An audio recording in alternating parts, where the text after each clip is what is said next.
Gravação. Beleza. Então, boa noite a todos. Para quem não me conhece, o meu nome é Iago Mocelin da Silva.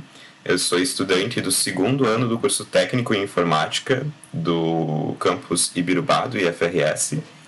E eu também estou começando esse projeto de extensão, que é a iniciativa Lovelace, que tem o objetivo de ajudar estudantes nas áreas de ciências naturais e exatas e computação a se prepararem para os vestibulares ou para as provas da escola ou para o processo seletivo do IFE, quem sabe, quem está aqui ainda no ensino fundamental. E também a incentivar o interesse pela ciência logo na educação básica, porque eu sei que tem muita gente que acha difícil, mas a intenção é tentar simplificar e fazer com que vocês tomem gosto pela área.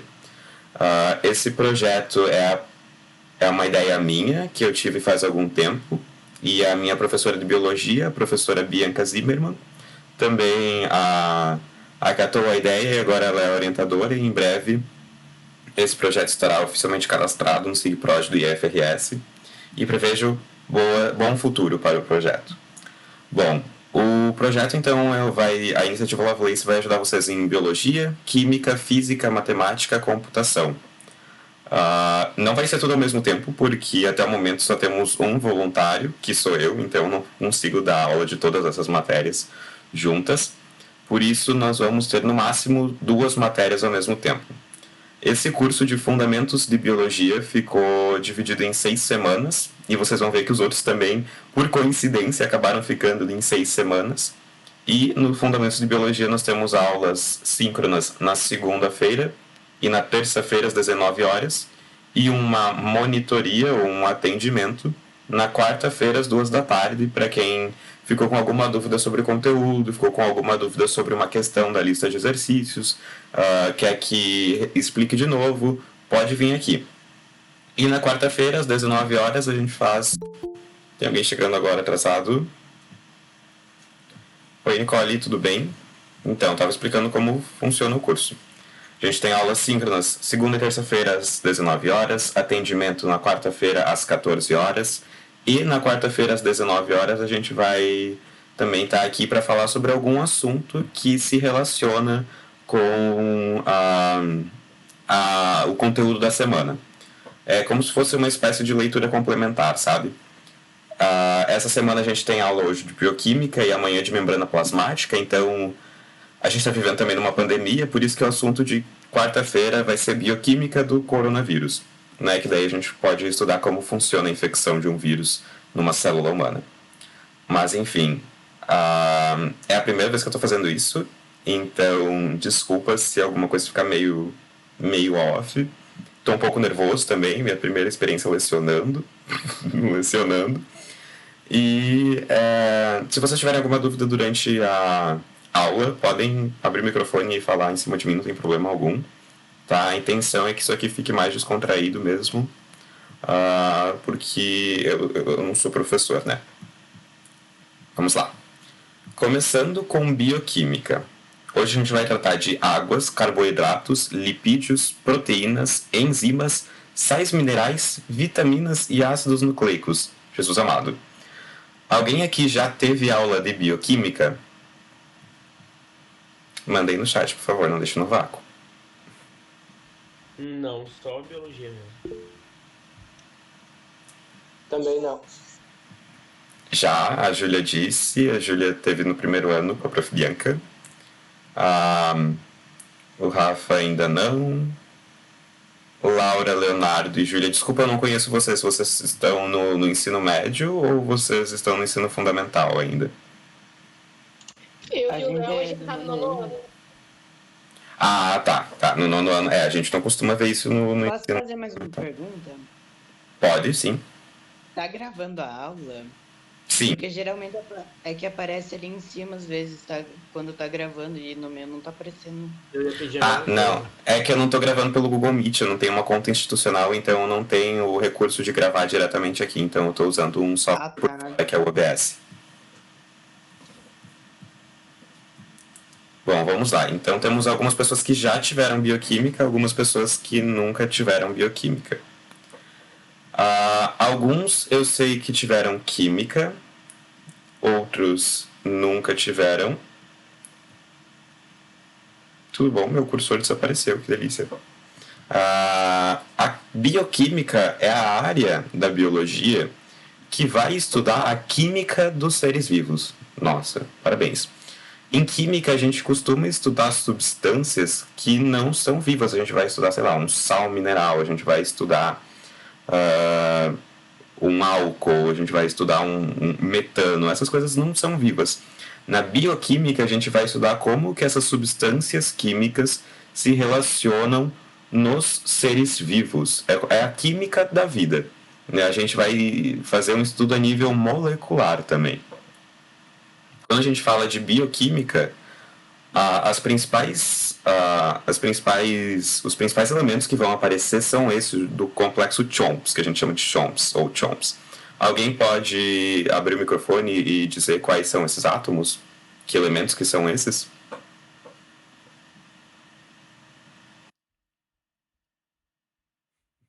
Bom, vamos lá. O C é de carbono, o H é de hidrogênio, o O é de oxigênio, o N é de nitrogênio, o P é de fósforo e o S é de enxofre. São esses os principais elementos que vão aparecer quando a gente estiver estudando os compostos na bioquímica. Sempre lembrem do CHOMPS. Na química orgânica também vai ter, só que o fósforo não vai aparecer tanto, tá? Mas química orgânica é mais pra frente, calma. O primeiro grande ator da bioquímica que a gente estuda é a água. A água constitui a maior parte da massa corporal dos seres vivos e a maior parte da Terra é coberta por água, seja no oceano ou na atmosfera. E é a água que está associada ao surgimento e à manutenção da vida no planeta.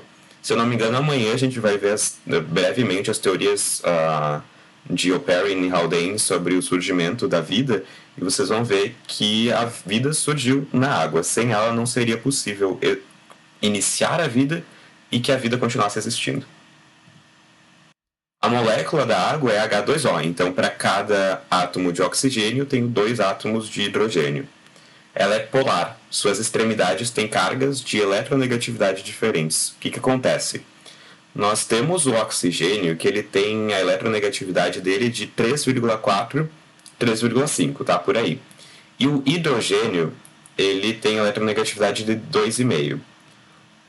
Portanto, a gente vê que o oxigênio é mais eletronegativo, mais forte que o hidrogênio, e atrai os elétrons que compartilham com o hidrogênio mais para ele.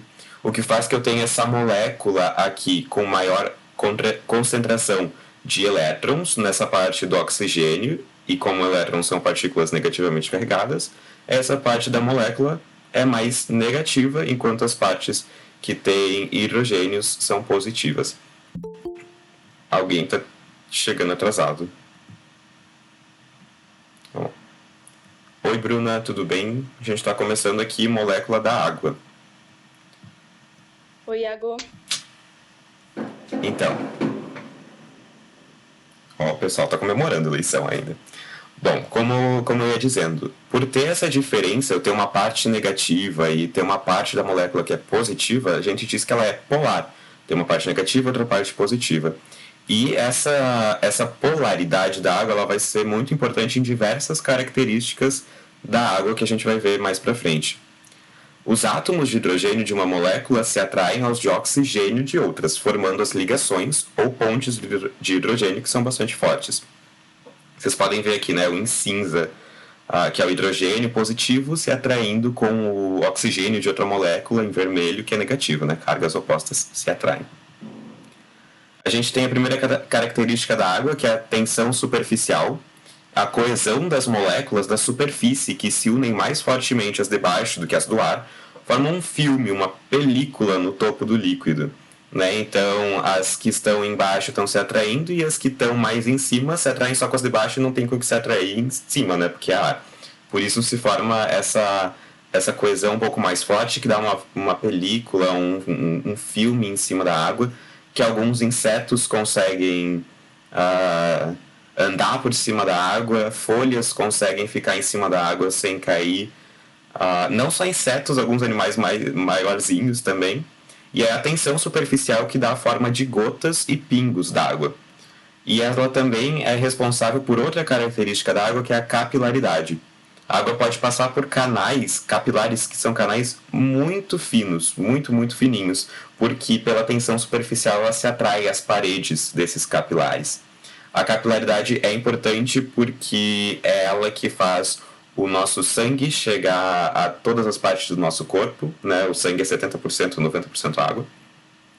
E também nas árvores, né? Vamos pensar uma sequoia de, sei lá, 200 metros. Como que chega nutriente até lá em cima pela seiva por causa dos capilares, da capilaridade da água.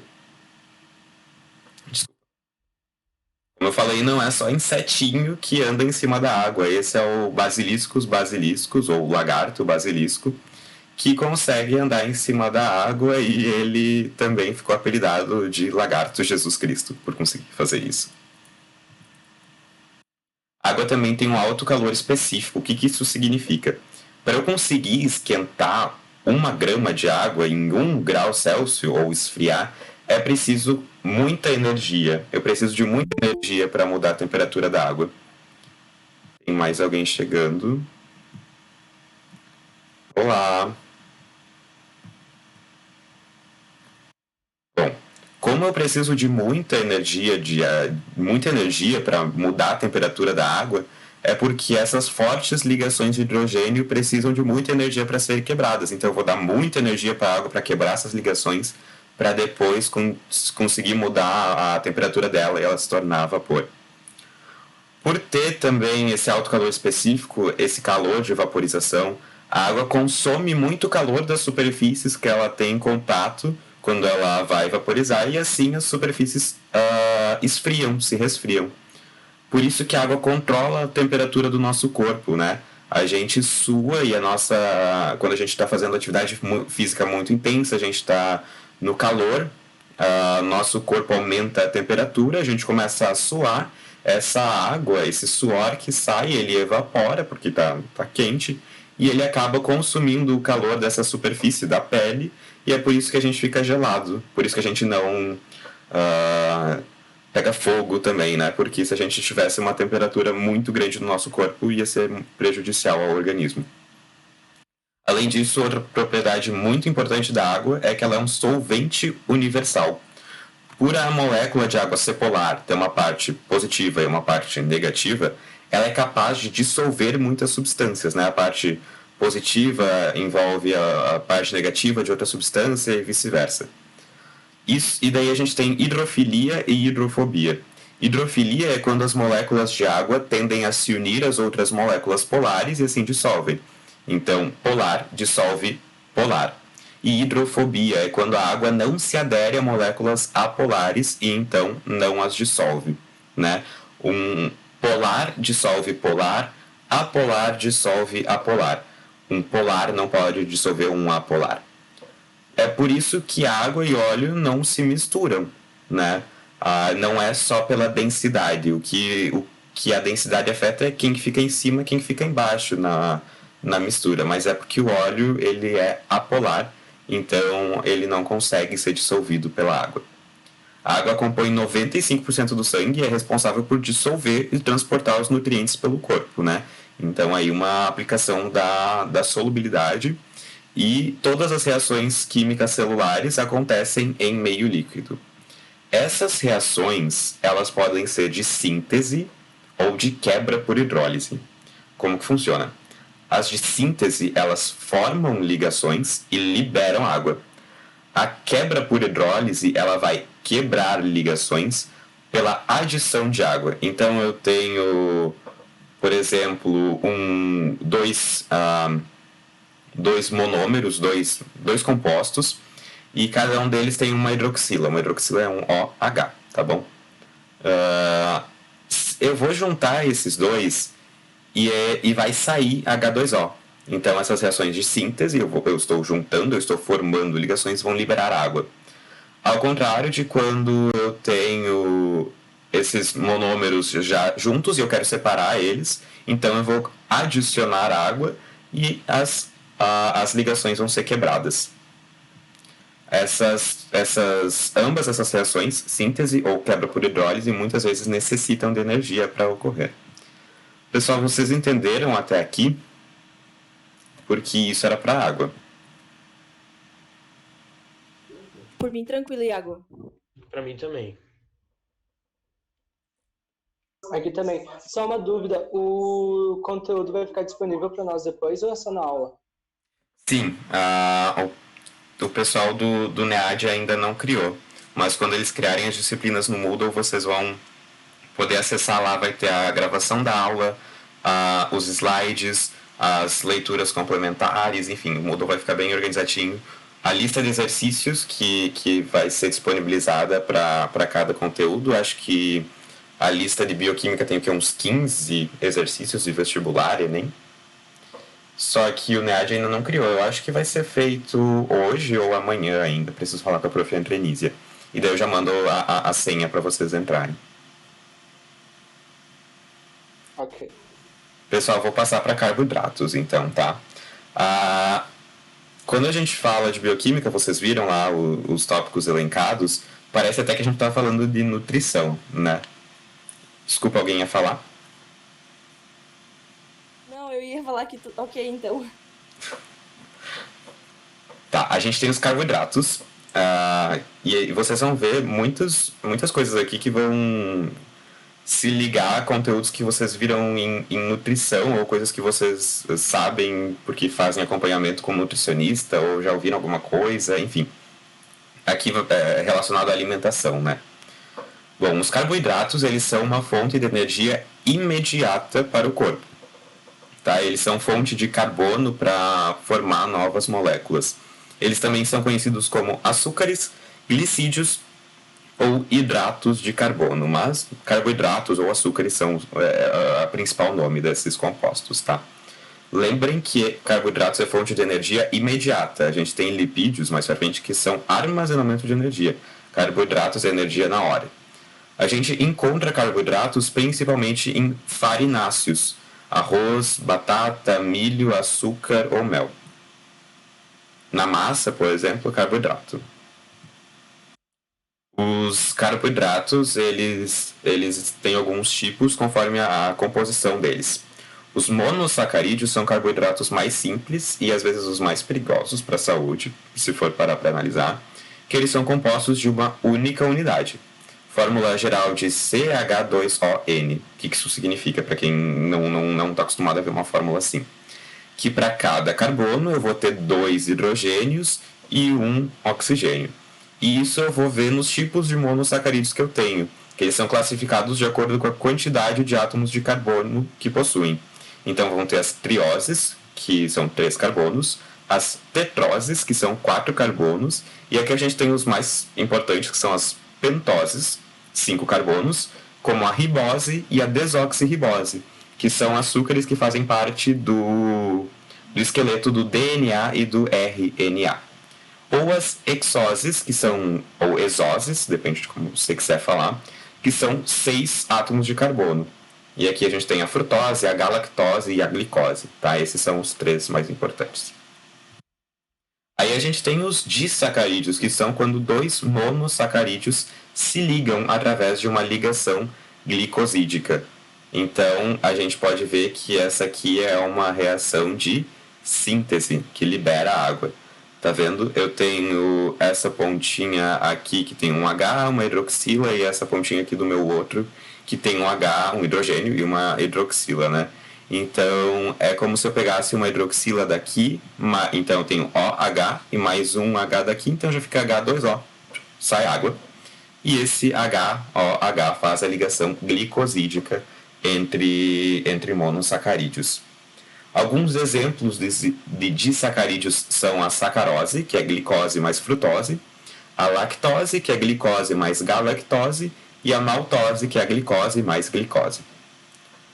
Existe algo bem interessante de se falar sobre essas ligações glicosídicas, que a orientação delas, então se elas estão deitadas na horizontal ou de pé na vertical, pode alterar a possibilidade delas serem quebradas ou não no nosso organismo. No caso da lactose, por exemplo, é uma ligação vertical, então tem um disacarídeo em cima do outro. E ela só pode ser quebrada por indivíduos que produzem a enzima lactase no intestino. E quem não produz essa enzima, a lactase, é lactointolerante, né? E tem intolerância à lactose. A gente tem os polissacarídeos, que são talvez mais comuns de se pensar, mais importantes, têm diversas funções, que são várias moléculas de monossacarídeos. Alguns também apresentam nitrogênio e enxofre, ou seja, os carboidratos eles podem receber algumas modificações, como grupos fosfato, amina, enxofre, nitrogênio, enfim. Uma coisa que eu preciso comentar é que eles se isomerizam, ou seja, o que é isso?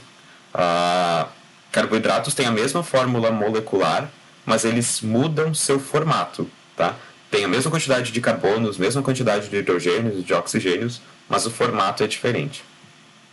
Bom, polissacarídeos notórios de função estrutural. A celulose, que compõe a parede celular vegetal, né, é uma estrutura que fica fora da membrana plasmática das células vegetais. Ou a quitina, que compõe a parede celular de fungos e o exoesqueleto de artrópodes. Eu ia falar uma coisa, mas ia ser muito estranho. Enfim. Função energética. Também tem o amido, que ocorre em plantas e algas, que é como as plantas e as algas estocam ou fazem sua energia, e o glicogênio, que ocorre em fungos e animais. Pessoal, vocês entenderam carboidratos? Tem alguma dúvida antes da gente passar para os lipídios?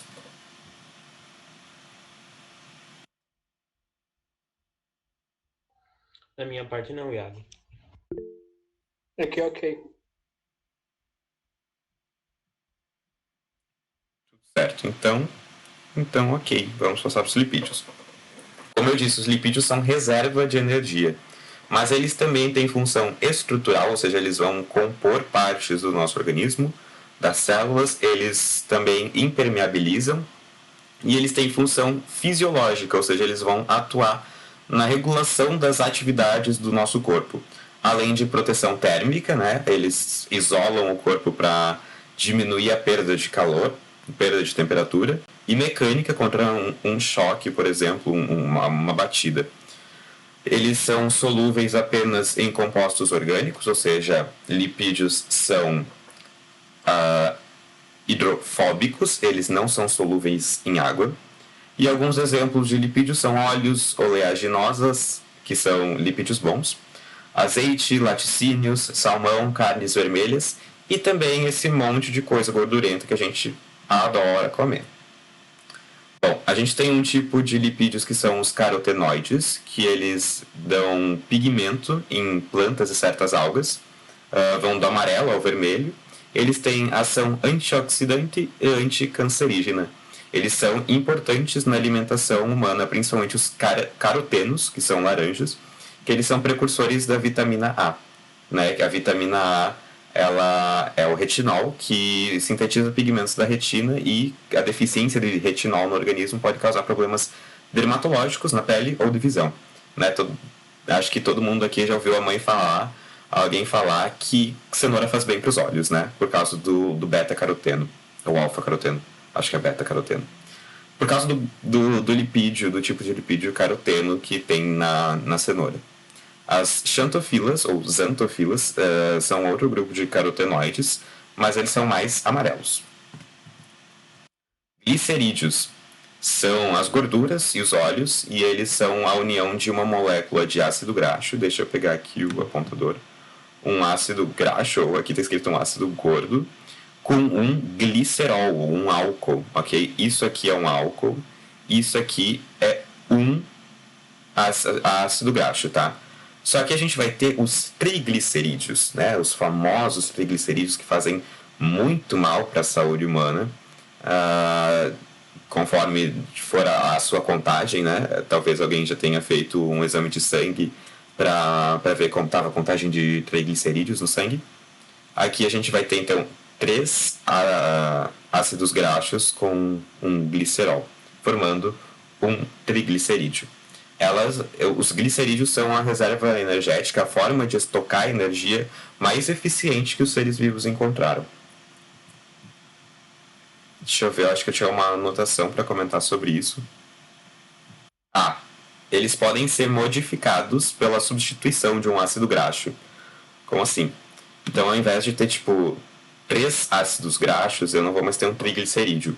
Um desse aqui eu vou mudar por outra coisa. Ok? Então, eu vou ter o meu glicerol, meus 2 ácidos graxos, e aqui em cima eu vou trocar.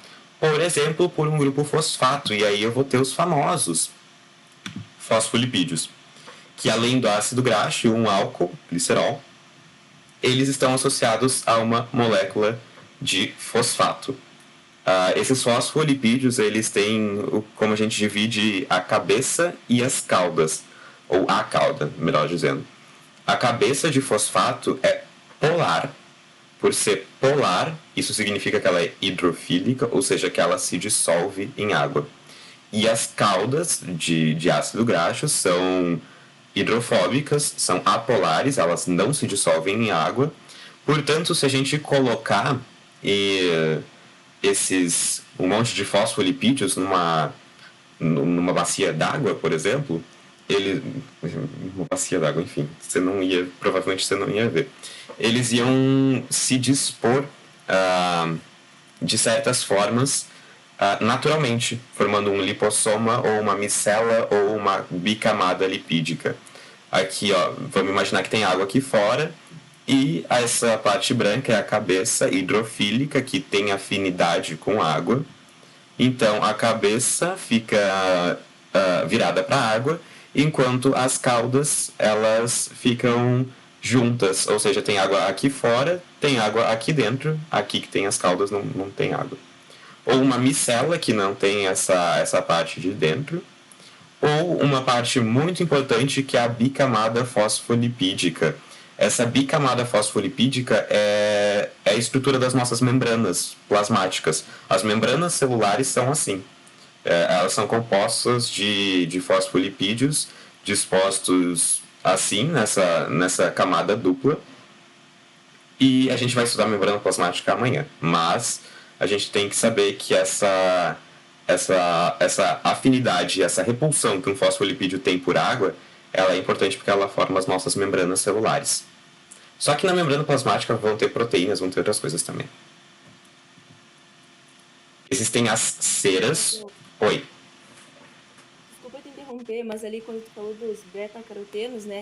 Eu fui dar uma olhadinha na internet agora e eu vi que os beta-carotenos são os responsáveis das frutas, legumes, enfim, amarelo-alaranjadas, né? O beta-caroteno.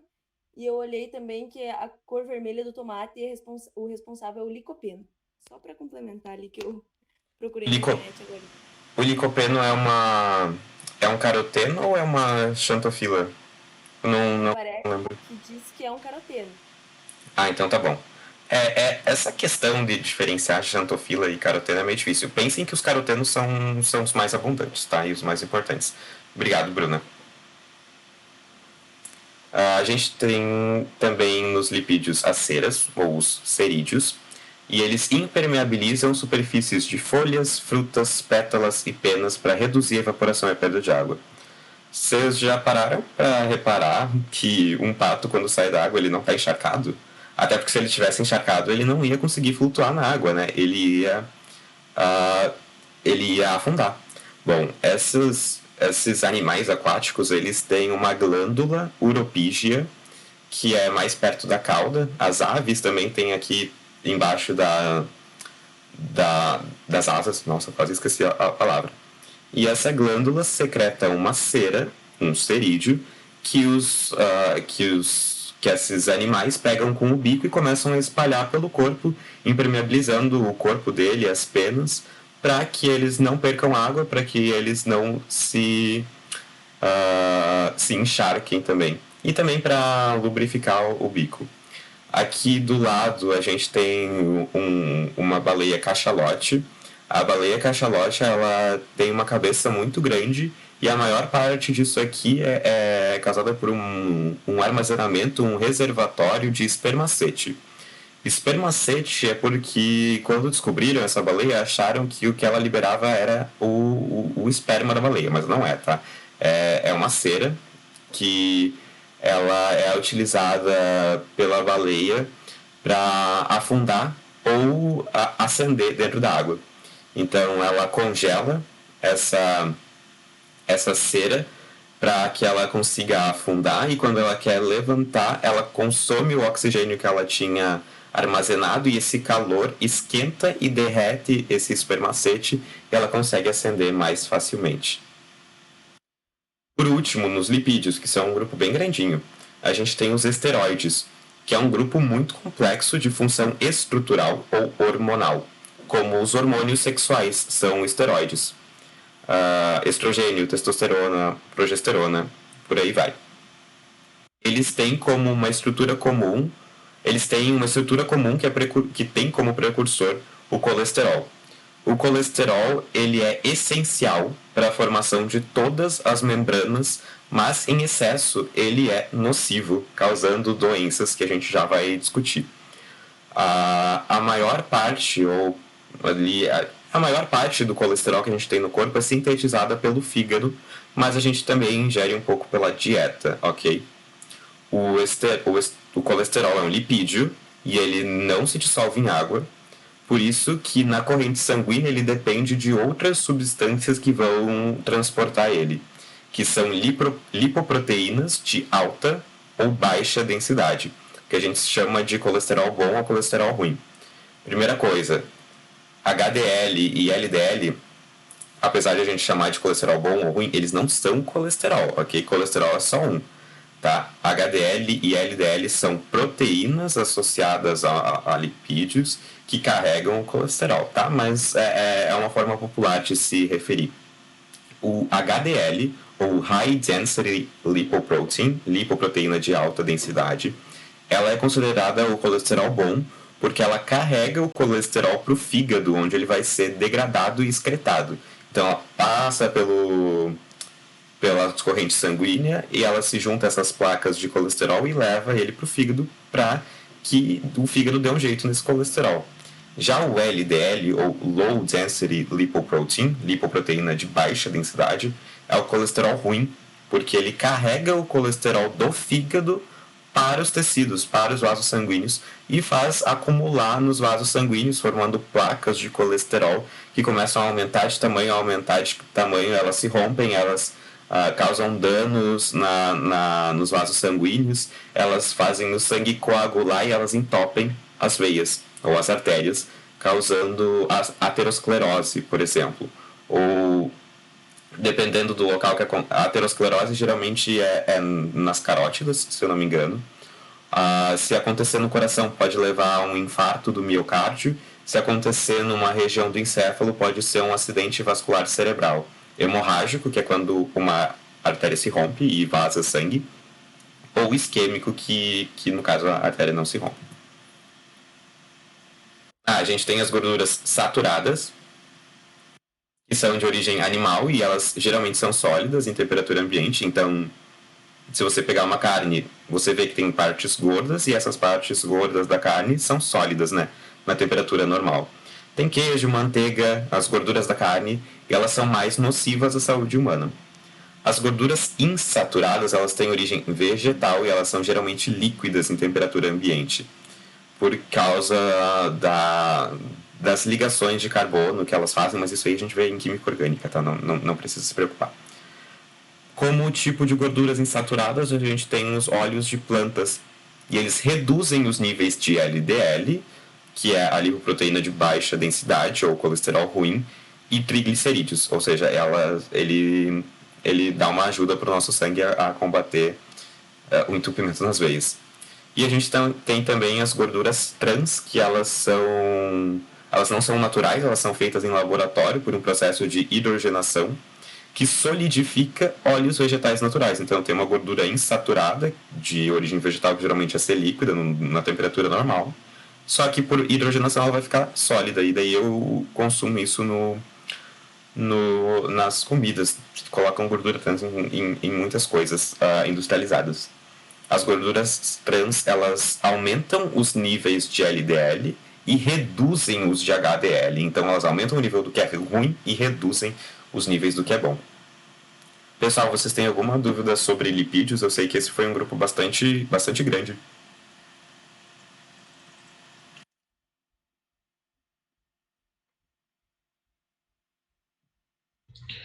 Da minha parte, não, Iago, de novo. Tá bem bom o teu conteúdo. Da minha parte também não, tá bem bom. Então vamos passar para as proteínas. Proteínas, o pessoal adora uma proteína. As proteínas, logo que elas foram descobertas, elas eram o centro das atenções. E, inclusive, uma historinha que eu vou contar quando a gente estudar núcleo celular é que as proteínas elas eram consideradas mais importantes que o DNA e o RNA, tá? Porque não se sabia direito como funcionava, então as proteínas eram tipo top, era o dono da quebrada. Elas surgem da união de diversos aminoácidos, ou seja, aqui eu vou explicar para vocês que as proteínas são polímeros. Meu Deus, o que é isso? Polímero é uma sequência de diversos monômeros. Meu Deus, sabe o que é isso? Pensem num colar de pérolas. Eu tenho uma pérola, eu tenho outra, eu tenho outra, eu tenho outra, eu tenho outra. Cada pérola dessa é um monômero. E juntas elas formam esse conjunto, que é o colar, que é um polímero. Dá para entender com essa analogia? Simplifica, Iago. Pensa num colar de pérolas, tá?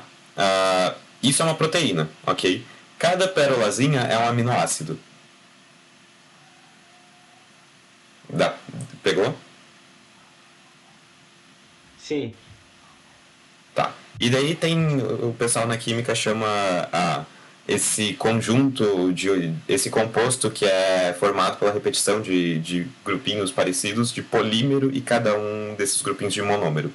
Até a estrutura do colar de pérolas ela é usada bastante em aula porque as proteínas e os aminoácidos elas formam mesmo essa estrutura redondinha de um colar de pérolas. Bom, as proteínas elas são extremamente importantes nos processos metabólicos e a gente vai achar proteína nas carnes, também tem gordura, nos peixes, no ovo, no trigo, na lentilha, no leite, no queijo, no iogurte e no feijão. Tem proteína em bastante coisa. Bom, os aminoácidos. Existem 20 tipos de aminoácidos, sendo que 9 não são sintetizados pelo nosso corpo, ou seja, eles não são naturais, e assim são considerados essenciais e a gente só consegue adquirir eles na dieta. Vamos lá. Todo aminoácido vai ter um carboninho ali no meio, ok? E saindo desse carbono, eu vou ter um grupamento amina, por isso que é um aminoácido. A gente vai ter uma carboxila e a gente vai ter um hidrogênio sobrando e eles vão se ligar a um radical, que vai ser uma estrutura que vai diferenciar um aminoácido do outro, tá? Ó, vamos ver aqui, a gente tem aqui a carboxila, COOH, a gente tem o grupamento amina, a gente tem o hidrogênio sobrando e o radical. Eles se unem, um aminoácido se une no outro por algo chamado de ligação peptídica. Une dois aminoácidos por desidratação. Então, o que eu tinha falado? Eu vou tirar uma molécula de água, desidratação, para unir, formar uma nova ligação, ok? Dois aminoácidos juntos, então aminoácido mais aminoácido é um dipeptídeo, enquanto diversos unidos são um polipeptídeo. Tem uma classificação meio frouxa de polipeptídeo, tem certo tamanho, proteína é um pouquinho maior. Mas isso não importa muito, tá? E aqui uma coisa que a gente precisa sempre saber é que aqui tá virado, tá? Mas é sempre primeiro aqui no lado esquerdo vai ter amina e daí vai vir vindo e no final vai ter uma carboxila. Então a gente sabe em que ordem foi adicionado. Primeiro tem o grupamento amina, depois vem vindo, vem um carbono, um radical, um hidrogênio e assim vai indo. E no final eu vou ter uma carboxila, ou seja, não adianta eu começar de um lado para o outro que não vai dar certo, ok? Tem que começar lá na amina e ir até a carboxila nesse sentido. Proteínas, como eu falei, elas são muito importantes, elas participam de diversos processos metabólicos e aqui são alguns tipos de proteínas. Transportadoras, que facilitam o transporte de substâncias no organismo, como as lipoproteínas, que a gente falou mais cedo, a LDL e a HDL. Lipoproteína significa que é uma proteína associada a um lipídio. Podem ser proteínas de movimento, que ocasionam um movimento nas células, como a miosina e a actina, das células musculares, principalmente. Estruturais, como a queratina e o colágeno, que vão fazer e formar estruturas do nosso corpo. De defesa, os anticorpos são proteínas. Reguladoras, que estabelecem sinais químicos entre partes do organismo e controlam processos, como a insulina e a somatotrofina. A somatotrofina, agora eu nem lembro mais o que é, desculpa. Mas a insulina, eu creio que vocês saibam que é o hormônio da diabetes, né? Que regula os níveis de açúcar no sangue. A insulina é um hormônio, mas ele é um hormônio proteico, ok? É uma proteína. Podem ser também proteínas catalíticas, que aumentam a velocidade de reações químicas, que são as enzimas, que a gente já vai ver. A grande diversidade de funções está relacionada ao número imenso de proteínas com funções específicas. Vamos pensar num peptídeo de 4 aminoácidos, ok? Eu vou ter 4 espaços e eu tenho 20 possibilidades para cada espaço. Se a gente for fazer a análise combinatória, eu não sei se vocês sabem fazer isso em matemática, eu sei que o pessoal ali do fundamental talvez não saiba, mas enfim. Vamos multiplicar 20, porque eu tenho 20 possibilidades no primeiro lugar, 20 no segundo, 20 no terceiro, 20 no quarto. Ou seja, isso vai dar 20 na quarta potência, que agora eu não lembro. Mas são 160 mil possibilidades num polipeptídeo de 4 aminoácidos. Ok? Então, existem diversas proteínas, muitas proteínas, e cada uma com uma função bem específica. Por isso que a proteômica, que é a área da ciência, principalmente da bioinformática, que estuda proteínas, ela é uma área tão grande e tão promissora. Bom, a estrutura das proteínas, ela é muito importante porque é ela que está dando a função da proteína. Se eu tiver uma mutação, uma diferença na sequência de aminoácidos, se eu tiver um aminoácido que está no lugar errado ou que está trocado, ela vai mudar a forma da proteína e ela vai mudar a função da proteína e pode causar sérios danos e doenças ao organismo, como a anemia falciforme, que é causada por um aminoácido erradinho numa proteína, que faz com que as hemácias do sangue tenham um formato diferente e elas não consigam cumprir o papel delas de carregar ferro, oxigênio, enfim. E a encefalopatia espongiforme bovina, a EEB, ou doença da vaca louca. A doença da vaca louca é causada por um prion. Meu Deus do céu, o que é um prion? Gente, um prion é uma partícula muito estranha, muito perigosa e que não se sabe muito sobre, mas ela é como se fosse uma partícula proteica, só que ela não é uma proteína, totalmente uma proteína, que causa mal, ok? A doença da vaca louca, ou encefalopatia espongiforme bovina, ela é causada por um prion que afeta o sistema nervoso, o cérebro de uma vaca ou de um boi, e vai transformando esse pedaço por onde ela se replica, porque é uma partícula que pode se replicar independentemente de DNA, socorro Jesus. Ela vai transformando todo esse espaço que ela vai ocupando no cérebro do animal em inútil. Esse cérebro não funciona mais, ele vai se tornando esponjoso, por isso espongiforme. E também vai se alastrando para a medula. No animal, ele pode ficar com raiva, ele pode ficar desorientado, ele pode ter dificuldade de locomoção. E essa doença da vaca louca ela pode ser transmitida para humanos que comem carne contaminada. O nome da doença não é doença da vaca louca, quando dá em gente é um pouco mais refinada, tá? É a nova variante da doença de Creutzfeldt-Jakob. Que nome horrível. Ok. É até uma historinha legal. Na década de 90, no Reino Unido, quando estourou uma epidemia de EEB, o ministro da Agricultura ele ficou com muito medo, né? Porque tipo, o pessoal ia parar de comer carne, o pessoal estava parando de comer carne com medo de ser infectado, e daí o agro ia entrar em colapso.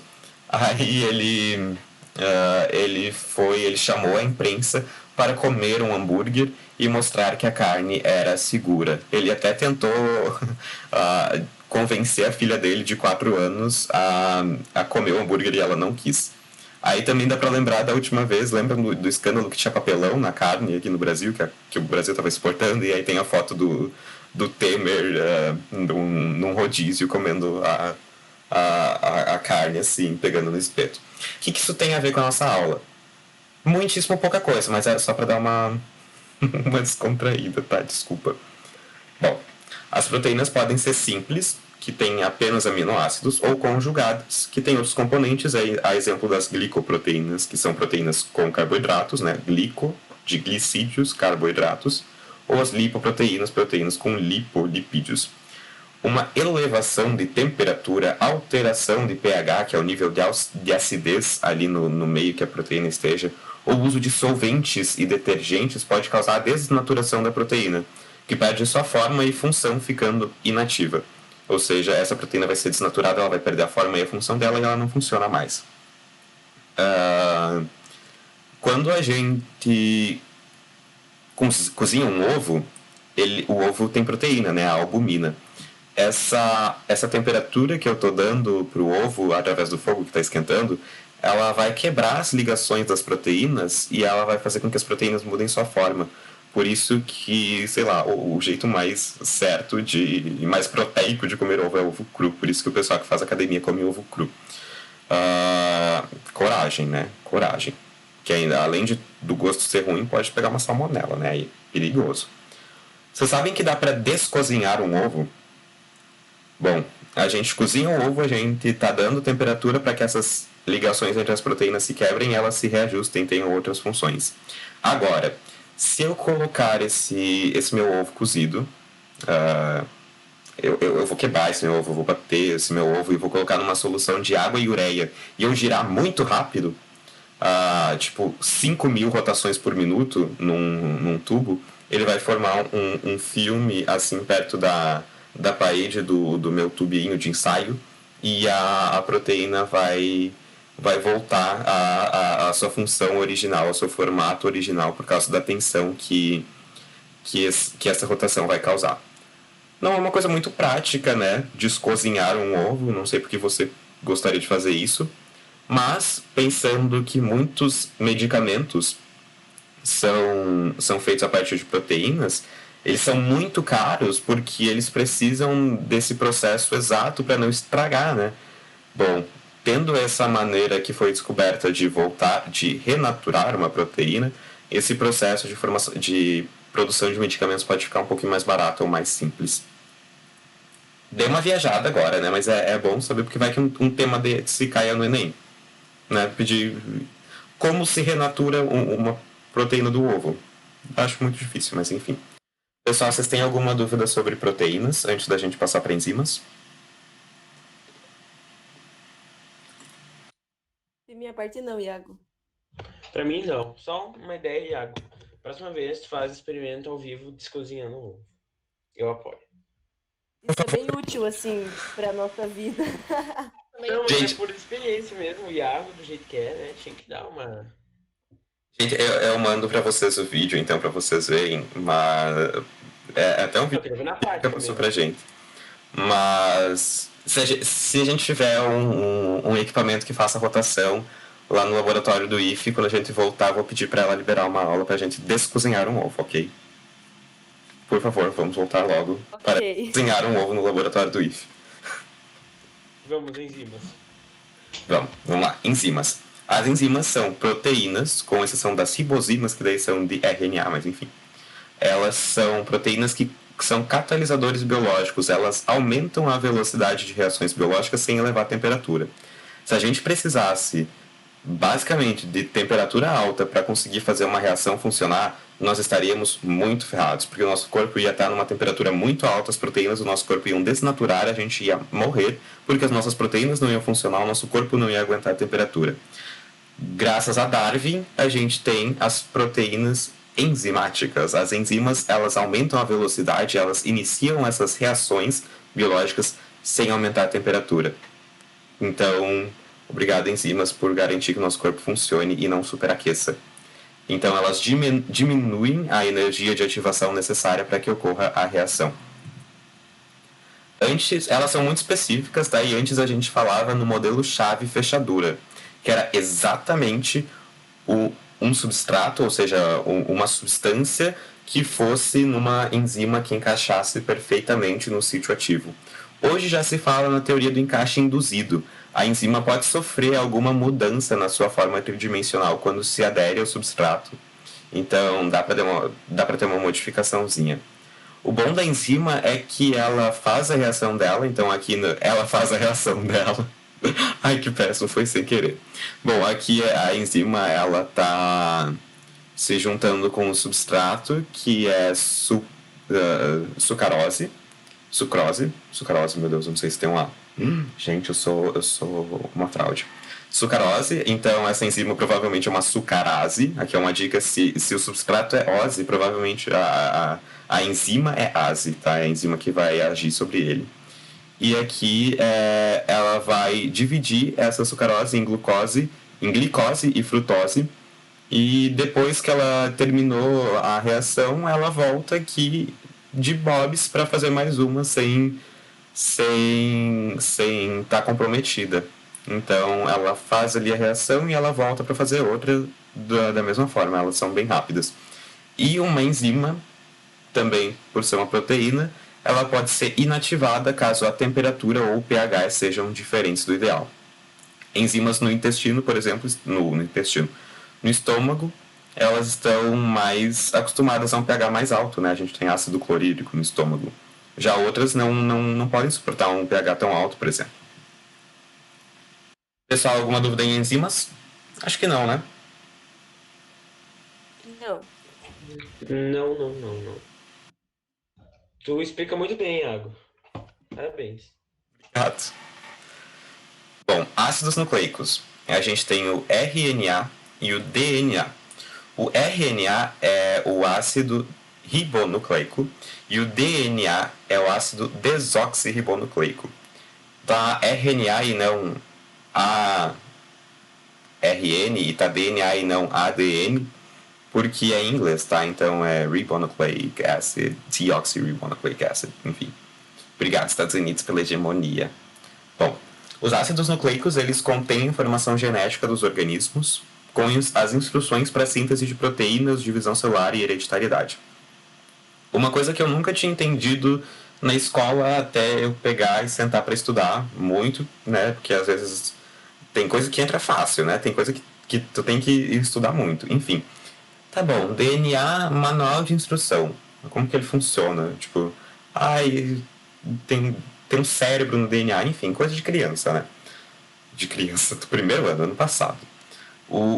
Esses ácidos nucleicos, eles são compostos por nucleotídeos. Nucleotídeos, eles são isso aqui, ó. Eu fiz esse desenho para vocês. É um fosfato que está ligado num açúcar e daí aqui tem a base nitrogenada. Então tem esse esqueleto, né, de açúcar, fosfato e açúcar, e as bases nitrogenadas que podem ser adenina, timina, uracila, citosina e guanina. A gente tem a adenina e a guanina, que são purinas, ou só um pouquinho, deixa eu conferir. A gente tem a adenina e a guanina, que são purinas, e a timina, a citosina e a uracila, que são primidinas, ok? Que é a quantidade de pontos de hidrogênio que fazem. Bom, a gente tem então essa estrutura que se repete por milhares de pares de bases dentro do DNA ou do RNA, e funciona assim. Como no RNA é só uma fita, tudo bem, mas no DNA é uma fita dupla. Então aqui eu tenho um nucleotídeo, embaixo eu tenho um outro. E se aqui eu tenho adenina, do outro lado eu vou ter timina. Se aqui eu tenho citosina, do outro lado eu vou ter guanina, ok? Elas fazem essa relação AT e CG. Aí a uracila está esquecida no churrasco aqui. A uracila, ela só acontece no RNA, no ácido ribonucleico. E ela substitui a timina, ok? Então não tem T no RNA. Então vai ser AUCG. Eu vou passar rapidinho por eles, porque quando a gente estudar núcleo celular, a gente vai ver muito mais detalhadamente como eles funcionam. Bom, o RNA participa da síntese de proteínas e de diversas outras reações químicas nas células, com propriedades enzimáticas, como eu falei, as ribozimas, e é uma fita única. Já o DNA constitui os cromossomos, partes, segmentos de DNA formam os genes que são responsáveis pelas características hereditárias e tem essa estrutura de dupla hélice. Ah, acho que segunda-feira que vem, quando a gente estudar organelas celulares, vocês já vão ter uma noção de como que funciona a síntese de proteínas, porque esses aminoácidos aqui, esses nucleotídeos aqui, eles vão formar sequências que vão dizer qual aminoácido corresponde e daí vão juntando os aminoácidos e fazer uma proteína. Mas não se preocupem com isso agora, ok? Pessoal, alguma dúvida de ácidos nucleicos? Não. Não também. Vocês estão muito bons hoje. Vamos lá, sais minerais e vitaminas rapidinho para já ir encerrando. Os sais minerais, eles constituem estruturas do organismo. O cálcio, por exemplo, constitui os dentes, os ossos. Eles podem estar dissolvidos em água ou dissociados em íons. Eles são essenciais para o metabolismo. Por exemplo, um processo que a gente vai ver amanhã de bomba de sódio e potássio. Sódio e potássio são sais minerais. E é esse processo que faz os neurônios transmitirem impulsos nervosos e as células, no geral, terem uma mudança de membrana. Então, os sais minerais são muito importantes, tá? Ao contrário dos carboidratos, da água e das proteínas, que são macromoléculas, que são um pouquinho maiores, os sais minerais e as vitaminas são micronutrientes, eles são bem pequenininhos. E os sais minerais a gente ingere na nossa alimentação. Alguns mais importantes: o cálcio, formação e manutenção dos ossos e a coagulação sanguínea, transmissão de impulsos nervosos juntamente com o potássio, o fósforo, formação e manutenção das estruturas ósseas, e o fósforo ele faz parte do ATP e dos ácidos nucleicos, então muito importante mesmo.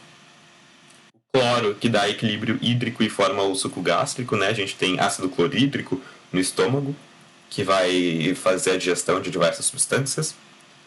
A gente tem o sódio, de equilíbrio hídrico e transmissão de impulsos nervosos, relaxamento muscular. Magnésio, o ferro, que compõe a hemoglobina e a mioglobina. Zinco, o iodo, que é o funcionamento da tireoide, que é uma glândula endócrina que a gente tem aqui no pescoço. E a deficiência de iodo causa uma doença que é o bócio, que é uma disfunção da tireoide. Ela aumenta de tamanho, ela fica bem inchada, o pescoço fica muito grande. E tinha esse problema de bócio recorrente na população brasileira, na população global, porque as pessoas não comiam, não tinham ingestão de iodo na dieta. O que fizeram? E se a gente colocar iodo no sal de cozinha? As pessoas colocam sal de cozinha em tudo, então as pessoas vão estar consumindo iodo e as pessoas não vão mais ter bócio. Inteligente, né? Por isso que a gente tem sal de cozinha iodado, né? Que tem iodo, e por isso que os números de bócio diminuíram na população. Flúor, manutenção dos ossos e dentes. Depois vocês podem ver com mais detalhes esses quadros, ok? Vitaminas são substâncias orgânicas necessárias em pequenas quantidades para as atividades metabólicas. Se eu tiver muito pouca vitamina, eu vou ter uma avitaminose. Se eu comer muita vitamina, eu vou ter hipervitaminose, que são igualmente prejudiciais. Então, nem 8 nem 80. Com exceção da vitamina B9 e da vitamina D, elas não são sintetizadas pelo organismo e eu tenho que ingerir elas na minha alimentação. E algumas são a tiamina, a riboflavina, a niacina, o ácido pantotênico, a piridoxina. Vocês podem ver aqui que a deficiência, a avitaminose de uma dessas tem efeitos colaterais bem graves, né? Tiamina, beriberi, que é uma doença, insuficiência cardíaca, distúrbio mental, riboflavina, fissuras na pele, anemia, fotofobia, que é hipersensibilidade à luz, niacina, pelagra, ácido pantotênico, anemia, fadiga, formigamento, piridoxina, anemia, convulsões, contrações involuntárias dos músculos. A biotina pode causar inflamações na pele, distúrbios neuromusculares quando está em falta. O ácido fólico pode causar anemia. E no caso de uma gestante que não tem uma ingestão correta de vitamina B9 ou não sintetiza B9 no organismo corretamente, o feto vai ser mal formado. A vitamina C, que é muito importante, que a gente encontra em frutas cítricas, né? Limão e laranja, por exemplo. O ácido ascórbico, ele tem essa ação antioxidante e síntese de colágeno, e a deficiência da vitamina C causa escorbuto. Vitamina A, retinol, que vem dos carotenos, né? Dos carotenos que a gente ingere em comidas como a cenoura, como a gente tinha discutido antes. A deficiência dela pode dar problemas de visão, pele escamosa e seca. Também a vitamina D, que é muito importante, todas as funções. A absorção de cálcio e fósforo, emagrecimento, fortalecimento do sistema imune. Por que as pessoas falam tanto agora de vitamina D para prevenir o coronavírus, né? Porque uma pessoa que tem níveis bons de vitamina D no sangue tem um sistema imune melhor, né? Então pode combater melhor a infecção caso venha a cabo. Prevenção de diabetes, formação de vários hormônios, né? E deficiência. Em crianças com deficiência de vitamina D pode causar raquitismo, ou seja, má formação dos ossos e das pernas, e enfraquecimento dos ossos em adultos. Vitamina E pode causar anemia e esterilidade se tiver em falta, e vitamina K, filoquinona, pode causar diversas hemorragias se ela estiver em falta, já que ela está relacionada à coagulação sanguínea. Outra coisa, existem vitaminas hidrossolúveis, né, e lipossolúveis. Hidrossolúveis se dissolvem em água e lipossolúveis se dissolvem em lipídios.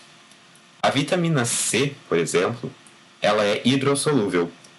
Portanto, se você for fazer um suco de laranja ou um suco de limão, não deixe ele parado por muito tempo. Tente consumir num tempo assim mais rápido que você puder. Por favor, não vai virar uma jarra também, que aí vai ser perigoso. Porque essa vitamina hidrossolúvel, ela vai se dissolver na água e na água do suco, né? Se você tiver colocado água, provavelmente você não vai fazer um suco só de laranja. E daí ela vai perder a função dela. Pessoal, para hoje de bioquímica, era isso. E eu tô até surpreso que a gente foi até bastante rápido.